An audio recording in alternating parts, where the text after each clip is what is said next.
Abu Hurairah radhiyallahu taala anhu tinggal bersama ashabus suffah. Bahkan beliau sebagai pemimpinnya. Beliau bercerita, ya, beliau dipanggil Rasul Aba Hirrah, ya Aba Hirrah. Karena apa? Karena beliau pernah suatu waktu bawa kucing dimasukkan ke bajunya. Jadi baju orang Arab dulu itu panjang seperti ini, jubahnya tapi panjang, namanya kum. Dimasukkan apa? Segala sesuatu masuk ke sini, ya, segala sesuatu masuk ke tempat ini. Abu Hurairah ketika itu memasukkan kucing. Kemudian Rasulullah SAW tanya, apa itu hai Abdurrahman? Katanya, ini kucing ya Rasulullah. Ya Aba Hirrah, kata Rasulullah, wahai bapaknya kucing. Dari situ beliau dipanggil Abu Hurairah radhiyallahu taala anhu wa 'anil jami'. Abu Hurairah pernah cerita, saya pernah kelaparan. Udah gak kuat lagi, udah di ujung, udah gak kuat banget, kata Abu Hurairah. Akhirnya siapa orang yang saya sangat harapkan? Abu Bakar, rumahnya gak begitu jauh. Ya, saya muter cari Abu Bakar. Apa yang saya lakukan? Pertama, saya sudah tahan, saya tidur berbalik seperti itu, masih lapar, kata Abu Hurairah. Saya ambil batu, saya ikat sehingga apa? Saya kencangkan perut saya masih lapar, saya gak kuat. Akhirnya saya datangi sahabat-sahabat. Di antara yang saya lihat pertama kali, Abu Bakar ada di depan rumahnya. Saya datangi bergegas. Saya tanya, Abu Bakar, labbaika ya Abu Hurairah. Kenapa wahai Abu Hurairah? Saya mau tanya, padahal pengen minta makan. Abu Hurairah yang cerita. Saya pengen tanya apa? Saya pengen tanya tentang ayat yang ada di dalam Al-Quran.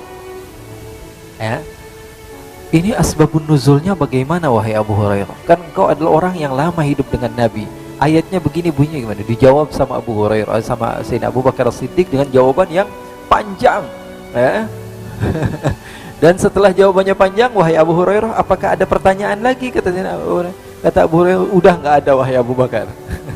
Akhirnya Abu Hurairah pergi. Padahal niatnya apa? Habis ditanya, kamu sudah makan apa belum? Biasanya kan ditanya begitu. Anak santri nih tinggal sama Nabi. Ya, biasanya ditanya, udah makan apa belum? Tadi dikasih makan apa? Belum, ya udah makan di rumah, begitu kan? Begitu. Harusnya begitu, ngasih kode. Tapi Sayyidina Abu Bakar nggak paham ketika itu. Ada pertanyaan lagi, kata Sayyidina Abu Bakar, kata Abu Hurairah. Sayyidina Abu Hurairah, nggak ada wahai Abu Bakar. Takut kepanjangan lagi jawabnya. Akhirnya Sayyidina Abu Hurairah cari Sayyidina Umar. Wahai Umar, kau faham tentang urusan-urusan fikih dan semisalnya. Saya mau bertanya, ada si fulan begini dan begini, hukumnya bagaimana? Dijawab dengan detail oleh Sayyidina Umar. Kemudian setelah itu ada pertanyaan lagi, wahai Abu Hurairah. Kata Abu Hurairah, tidak ada. Karena dia berharap Umar bin Khattab mengajak dia datang ke rumah. Terus menerus ditanya lagi, saya sahabat Utsman ditanya, sahabat Ali bin Abi Thalib, dan semuanya nggak ngasih makanan. Semuanya ngira Abu Hurairah nggak ada apa namanya, nggak ada niat lain kecuali memang bertanya. Rasulullah SAW di depan rumah liatin Abu Hurairah bolak-balik. Rasulullah senyum. Kata Rasulullah SAW, Abu Hurairah, sepertinya perut kamu sudah lapar. Kata Abu Hurairah, iya ya Rasulullah, sudah, sini kamu datang ke rumah saya. Rasulullah SAW masuk ke rumah Rasulullah SAW, tanya sama orang rumah, ada makanan apa? Ini Abu Hurairah kelihatannya lapar, kata Rasulullah. Karena rumahnya dekat. Lalu istri Rasulullah SAW mengatakan, ya Rasulullah, barusan ada orang yang mengantarkan kepada kita satu wadah isinya susu. Kata Rasulullah, ambil.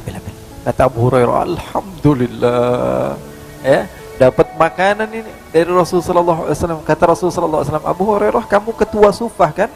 Iya wahai Rasulullah, kamu panggil ashabu sufah semuanya biar ikut kebagian minum susu ini. Inna lillahi wa inna ilaihi raji'un. Niatnya pengen minum sendirian, habis itu selesai kenyang enak tidur ini. Ternyata sahabat-sahabat ashabu sufah semuanya dipanggil. Berapa jumlahnya? 40-100 orang, semuanya minum. Kebagian apalagi saya? Apalagi sebagai seorang ketua, sayyidul qaum khadimuhum, pemimpin dari setiap rombongan, mereka harus menjadi khadimnya. Akhirnya betul, kata Rasulullah, panggil semua. Akhirnya saya panggil semua ashabus suffah, saya panggil, ayo semuanya, ayo datang ke rumah Rasulullah. Kenapa? Ada makanan, ayo buruan, santri semuanya pergi. Akhirnya semuanya datang ke rumah Rasulullah SAW. Kata Rasulullah, Abu Hurairah, kamu jangan minum dulu, kasih yang lain dulu. Jadi Abu Hurairah bagiannya apa? Bagian megangin doang, lihat orang lain minum. Dia yang lapar haus, tapi dia yang bagiin satu persatu orang minum. Satu lagi sudah minum semua, udah kebagian. Diintip-intip dikit, ini bentar lagi udah mau habis ini. Akhirnya sudah selesai semua. Rasulullah SAW katakan, sudah selesai semua? Sudah. Kata Rasulullah, katakan pada Abu Hurairah, wahai Abu Hurairah, kemarikan minuman tersebut. Kenapa ya Rasulullah? Saya mau minum juga, kata Rasulullah. Jadi Abu Hurairah belum minum, diambil sama Rasulullah, Rasulullah yang minum. Di sini ada pesan, Rasulullah tidak malu untuk meminum bekas sahabat-sahabatnya. Sallu ala Nabi Muhammad. Makhluk yang paling agung, paling utama tidak malu minum daripada bekas orang-orang yang tidak jelas tinggalnya di mana bersama-sama Rasulullah SAW, yang tidak memiliki rumah, yang tidak memiliki keluarga, mereka semua tinggal bersama Rasulullah SAW dan Rasulullah minum bekas mereka. Lalu kata Rasulullah, ya Abu Hurairah, kamu duduk, kamu minum. Abu Hurairah minum. Kata Abu Hurairah, alhamdulillah nih, bikin lumayan nih. Kata Rasulullah, isyrab. Minum lagi, kata Rasulullah. Susu yang wadah cuman kecil seperti itu nggak habis-habis. Ini diantara mukjizat Rasulullah SAW. Kata Rasulullah, isyrab, minum lagi. Kata Rasulullah, isyrab, minum lagi. Isyrab, minum lagi. Sampai kata Abu Hurairah, fa wallahi ya Rasulullah ma ajidu maslakan. Ya Rasulullah, saya sudah nggak dapetin tempat lagi buat naruh susu ya Rasulullah. Akhirnya setelah Abu Hurairah minum, diambil lagi gelasnya oleh Rasul, dan Rasulullah SAW meminum lagi bekas Sayyiduna Abu Hurairah radhiyallahu ta'ala anhu. Sahabat Abu Hurairah radhiyallahu ta'ala anhu yang bernama Abdurrahman bin Sakhr al-Yamani ad-Dawsi. Jadi kita bisa ngebayangin di mana mereka tinggal ketika itu dan bersama siapa mereka hidup, sahabat-sahabat Rasul sallallahu alaihi wasallam. Nah, orang Badui tadi datang dari pedalaman.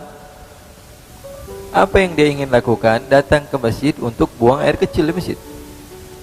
Sesampainya di masjid, sahabat-sahabat marah, murka, ini orang kurang ajar. Masjid Rasul sallallahu alaihi wasallam digunakan untuk buang air kecil. Semua sahabat mendatangi orang tersebut sehingga mau dipukul ini orang. Kurang ajar, melecehkan rumah Allah Subhanahu wa taala. Rasulullah seketika datang, kata Rasulullah, biarin dia buang air dulu. Selesai dia buang air. Karena Rasulullah cerdas, Rasulullah pintar. Kalau orang lagi kencing, buang air kecil, dikejar, apa yang terjadi? Satu masjid akhirnya najis. Tapi Rasulullah SAW biarkan selesaikan di situ. Jadi kita ketahuan di mana najisnya di satu tempat. Kadang-kadang kan kita kalau marah nggak mikir lagi, yang penting marah. Ini untuk agama, ini masjid dilecehkan. Akhirnya dengan perbuatan dia malah masalah menjadi melebar. Yang tadi harusnya di satu tempat, tapi akhirnya malah najis di mana-mana. Akhirnya setelah itu kata Rasulullah SAW, kamu teruskan buang airnya. Setelah itu Rasulullah perintahkan beberapa sahabat untuk membersihkan masjid tersebut.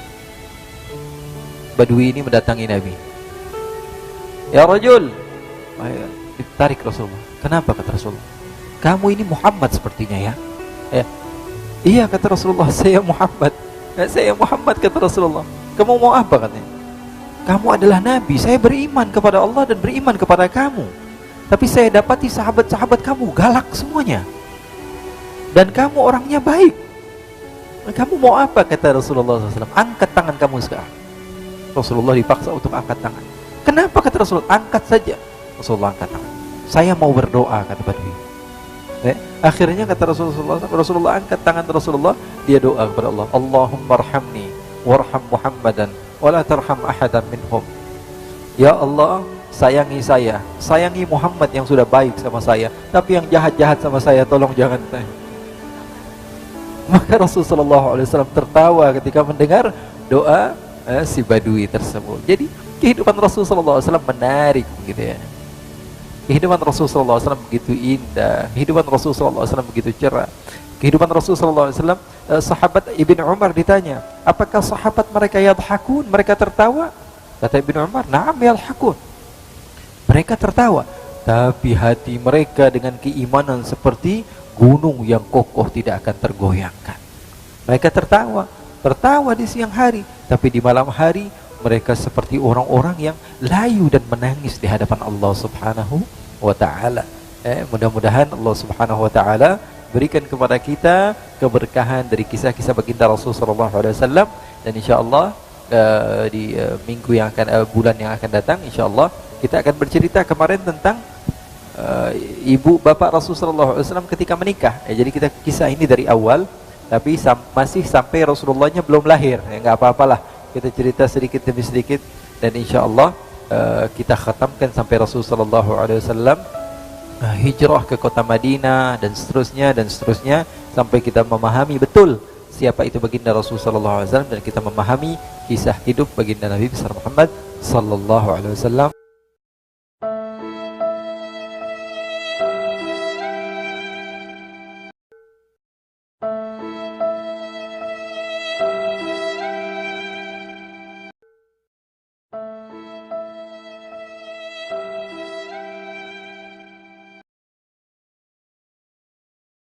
Allahumma